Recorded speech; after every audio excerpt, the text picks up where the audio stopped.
Good morning. I kind of want to go through an article that I came across this morning, actually. Kind of want to talk about certain ways that we're seeing Simcoe County kind of dealing with the dysfunctional landlord tenant board. A little bit of background, I'm sure you kind of know do a lot of videos on these issues with landlord tenant board issues, mainly, excuse me, with landlords getting burnt. Yes, there is some outstanding tenants out there, but this article talks about it, and I've been preaching for a long time that there's a professional group out there that are taking advantage of people, financial well-being, and causing a lot of financial hardship for these small-time investors that aren't rich, and it's under the assumption that they are rich and because they own multiple properties, but that's just not the case. They're just like everybody else. They've saved some money and they've decided to invest in real estate. The biggest problem that I'm seeing today for the last year and a half is that there's more people getting out of being small landlords today. It's just the risk is too great. The system is broken. It's taking 8 months to get in front of an adjudicator to hear the case, and then you're going to go to which way they go on it. Then you're going to need a sheriff, possibly for eviction. That's going to take another 3 to 4 weeks to execute. So those things become costly. Lots of times that the units are in disarray, extensive damage, repairs, you name it. Some landlords are, have been forced to sell because they can't afford the mortgage payments anymore due to a tenant taking advantage of the situation. So let's go through a few things in this article. It's going to cover off what some mayors have decided to do on the Affordable Housing Board as well. And it's a pretty good article. And as we're seeing a lot of incentives federally and even provincially to put, I want to go through the article, but this is a good point I want to cover off first. Incentives for people to create these second suites in their home, third suites, garden suites as well. But it's not working because it's all the risk is on the landlord today. They can't put this investment into legalizing a suite downstairs and taking the chance of a professional tenant to come in and take advantage of the situation. So this isn't working. And I know that we have an affordable housing issue and crisis in this province. Rents are an all-time high. And the last information I read that they're going up 2% a month. We're seeing, even when I'm doing real estate business and we see a tenant that wants to stay and they're an all-star tenant, they're willing to say, hey, raise the rent, even though you can't do that, but they're willing to stay because one, they enjoy it there. They, close to schools, they don't want to be evicted because the rent is off a little bit from where the market is today. So we're seeing a lot of that, and they have to be in a certain area. So there's a few points I want to cover off in this. So let me scan this article for where I want to talk about. Wasaga Beach Deputy Mayor Mayor Snells has put forward a motion during Tuesday's committee of the whole meeting asking staff to determine the best way to engage provincial government and fellow service managers to help on how to help make positive changes to landlord tenant board process. She's recognizing that it is broken, and I'm glad that she is, because I don't see a lot of politicians coming up talking about this. So kudos to her. Prior to putting in her motion, Snell, who sits on the county's Affordable Housing Advisory Committee, noted one issue is particularly becoming a threat to long-term successful outcomes when it comes to obtainable purpose-built rental units being available not only in Simcoe County, but across Ontario. She added, while I recognize the majority of folks are responsible paying their rents on time, which a lot of them do, take care of the homes as if they were their own properties, there's also sadly a segment of our professional tenants, Snell said. They work this dysfunctional system to their benefit, going months without paying rent or causing significant damage to the rental unit, leaving landlord in a financial mess and potential ruin. I've seen ruins. I've had many people reach out to me on my YouTube channel that are investors that have similar situations, and I tell you, it's a disaster. It is unbelievable. You get some of these tenants like that, and you're 8, 9 months, you're financially ruined. I recommend it to if you offer them money, just, who cares if it's $5,000, you're going to be saving it. Get them gone. Time that process comes along, I tell you, you're in bad fun. You're in worse shape.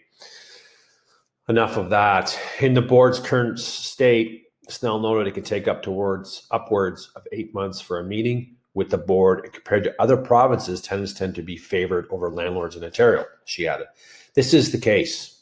I'm not going to say this has always been the case. When I had multiple properties in the go from, 2005, I sold them in 2016. The process was much faster, more efficient, and it wasn't so one-sided. Today, it's one-sided, and we have a group that's taking total advantage of that.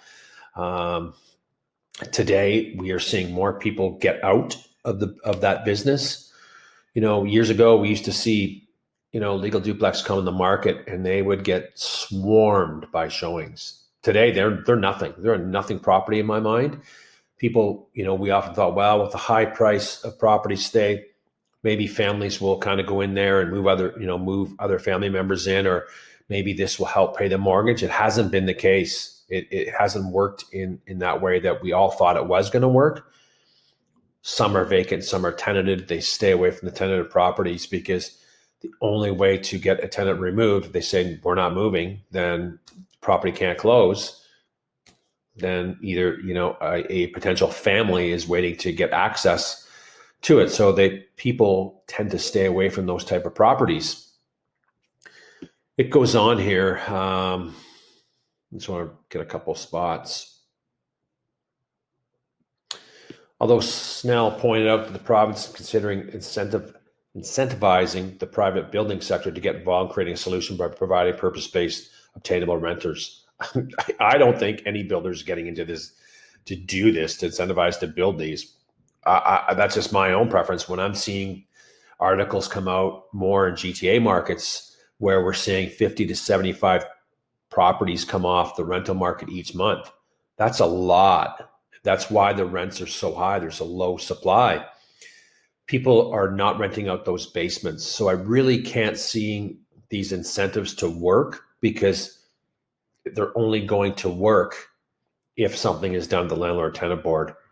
And it has to be expedited greatly if a tenant is behind on rent, not 6 months. It needs to go to 2 weeks. That would change the outcome. You would see people starting to get back into buying these rental properties if the system is solid. And right now it is broken. And I hear from a lot of people, as I mentioned, about that. I want to go with another one. And here's a point too, that, there is some landlords that are taking advantage of that system too, of the demand and, above market rents, in a sense, where the tenants were paying.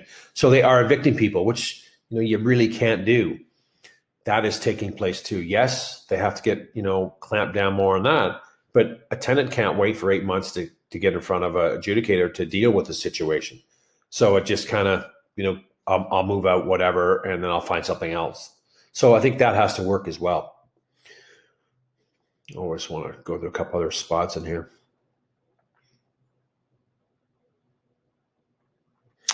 I like this part. There are greater issues here. It's being used often as the only option for renters as a way to ensure that they have some affordability maintained within their property. He said, my personal thinking is that the letter shouldn't be just about the landlord tenant board. It should be about providing more affordable housing generally. Yeah, I agree with that. But the risk to the small landlords isn't going to happen. They're not going to take on all this risk. I have multiple investors that I've dealt with over the years, and they've had great tenants for a long time, but one put a garden suite into the rear yard, hoping to see a lift in value. It really hasn't done it. Yeah, he's going to get a bit of a lift, but it hasn't greatly appreciated because of that. That could change if the landlord tenant board starts changing policies and starts getting back to in-person settings. Right now, it's still done by Zooms, which is just crazy. We've been COVID for the last year and a half. I don't know why we're doing this, and that's really creating a backlog as well. I want to go through one other part. That's it. the article. So, if you're one of those landlords that, has professional tenants, I sympathize with you. I would often suggest doing everything you can do to get them out in a safe manner, not taking matters into your hands, because that is going to cause a lot of problem for you, and you could get fines to the Landlord Tenant Board as well. I always am a big fan of offering cash for keys and saying, hey, but never give it to them up front. On moving day, give them their money.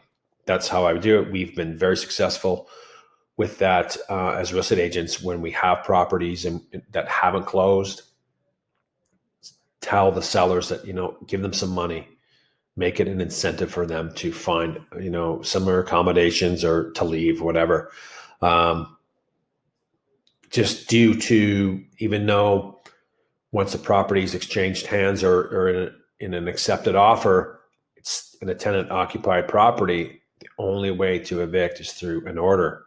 So some tenants leave, great, we're selling the property, we understand and do it, but some don't because they know the system so well.